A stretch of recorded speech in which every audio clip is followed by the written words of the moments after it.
L'azoto, componente indispensabile per il nutrimento delle piante, è di per sé una risorsa.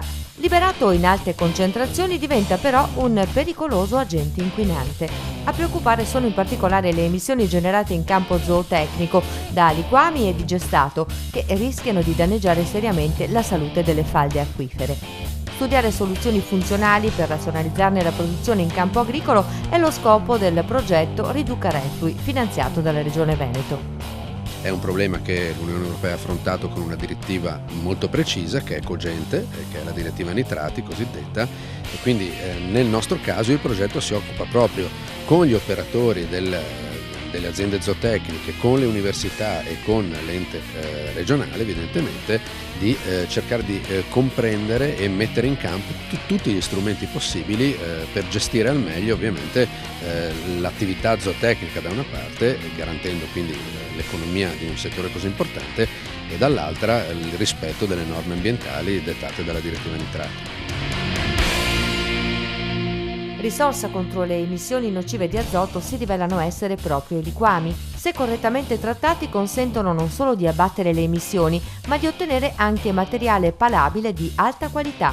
A dimostrarlo è l'attività di alcuni impianti monitorati da Veneto Agricoltura, coordinatore operativo del progetto, come quello installato nell'azienda agricola Faccio a Bosco Chiesanuova, nel Veronese, che opera sui liquami prodotti da un allevamento di 1000 scrofe. Abbiamo fatto un compost per ridurre il liquame e trasformare il liquame in letame. Il liquame sono 220 tonnellate al giorno.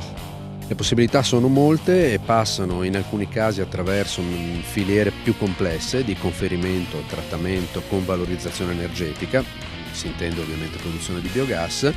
In altri casi su scala aziendale abbiamo degli impianti di trattamento singoli, e in altri casi, come in questo caso, si hanno invece dei trattamenti di tipo biologico tesi essenzialmente alla riduzione dell'azoto e della massa per una successiva valorizzazione agronomica.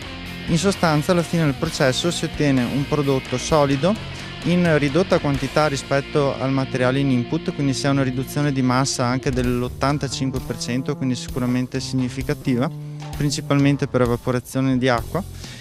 E un altro aspetto fondamentale, si ha una riduzione di azoto che è superiore al 70%.